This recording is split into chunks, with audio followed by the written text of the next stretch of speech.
Assalamualaikum teman-teman, nama saya Nova Adriani dengan NIM 2118059 dengan Prodi Pendidikan Agama Islam Fakultas Tarbiyah dan Ilmu Keguruan dari kampus IAIN Bukit Tinggi. Baiklah, video saya kali ini yaitu mengenai media pembelajaran audio Al-Quran dan Hadis dengan materi hidup menjadi lebih mudah dengan ilmu pengetahuan.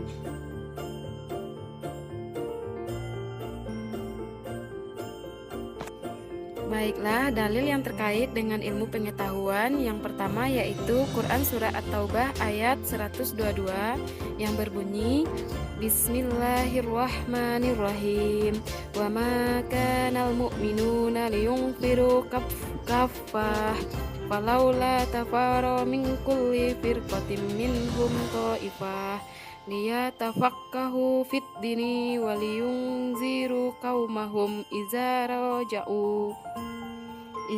raja'u ilaihim la'allahum yahzarun. Artinya, dan tidak sepatutnya orang-orang mukmin itu semuanya pergi ke medan perang. Mengapa sebagian dari setiap golongan di antara mereka tidak pergi untuk memperdalam pengetahuan agama mereka dan untuk memberi peringatan kepada kaumnya apabila mereka telah kembali, agar mereka dapat menjaga dirinya. Penjelasan ayat tersebut merupakan isyarat tentang wajibnya pendalaman agama dan bersedia mengajarkannya di tempat-tempat pemukiman serta memahamkan orang-orang lain kepada agama, sehingga mereka mengetahui hukum-hukum agama secara umum yang wajib diketahui oleh setiap mukmin. Ayat selanjutnya yaitu Quran Surah Al-Mujadalah ayat 11 yang berbunyi Bismillahirrahmanirrahim Ya ayyuhalladzina amanu idza qila lakum tafassahu fil majalis fafsahu yafsahillahu lakum wa idza qilang syuru fangsyuru yarfa'illahu alladzina amanu minkum walladzina utul ilmi darajat wallahu bima ta'malun. Artinya, wahai orang-orang yang beriman, apabila dikatakan kepadamu, berilah kelapangan di dalam majelis-majelis, maka lapangkanlah. Niscaya Allah akan memberi kelapangan untukmu. Dan apabila dikatakan, berdirilah kamu, maka berdirilah. Niscaya Allah akan mengangkat derajat orang-orang yang beriman di antaramu, dan orang-orang yang diberi ilmu beberapa derajat. Dan Allah Maha teliti apa yang kamu kerjakan.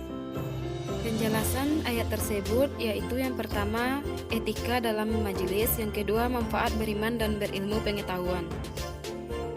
Selanjutnya yaitu hadis yang berbunyi yaitu An Anas bin Malik radhiyallahu anhu anin Nabi sallallahu alaihi wasallam tolibul ilmi faridatum ala kulli muslim. Artinya, dari Anas bin Malik berkata, Rasulullah Shallallahu alaihi wasallam bersabda, menuntut ilmu adalah kewajiban bagi setiap muslim.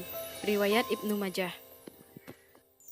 Penjelasan hadis tersebut adalah hukum mencari ilmu syar'i adalah fardu kifayah, yang apabila ada orang yang sudah mempelajarinya, maka hukumnya menjadi sunnah bagi yang lainnya.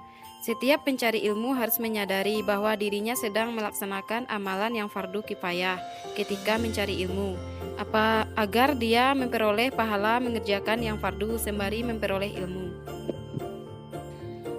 Di selanjutnya yaitu yang berbunyi An Abdullah ibni Amrin wa annan Nabi sallallahu alaihi wasallam qala ballighu anni walau ayatau wa haddisu an Nabi Israel wala haraja wa man qazaba alaya muta'ammidan fal yatabawwa ma'adahu minnar.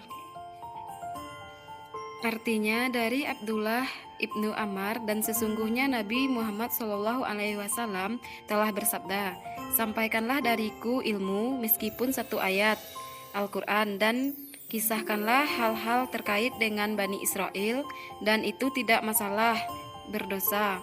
Dan barang siapa berbohong dengan menyandarkan kebohongan tersebut kepadaku secara sengaja, maka tempatnya ada di neraka. Hadis riwayat Ibnu Majah. Penjelasan hadis tersebut Yang pertama yaitu berdakwah, yang kedua kebolehan mengambil pelajaran dari kisah-kisah Bani Israel, yang ketiga pemalsuan hadis yang muncul pada masa Nabi Muhammad SAW membuat Nabi Muhammad SAW memperingatkan agar para sahabat tidak membuat-buat kebohongan yang disandarkan kepada beliau.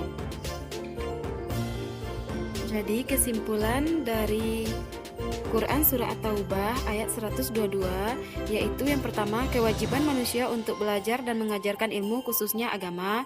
Yang kedua anjuran tegas untuk kaum muslimin agar sebagian dari mereka memperdalam agama. Yang kedua kesimpulan dari Al-Quran Surah Al-Mujadalah ayat 11 yang pertama perintah untuk beretika dalam menghadiri suatu majelis ilmu. Yang kedua keutamaan orang yang beriman dan berilmu atas yang lain. Terima kasih.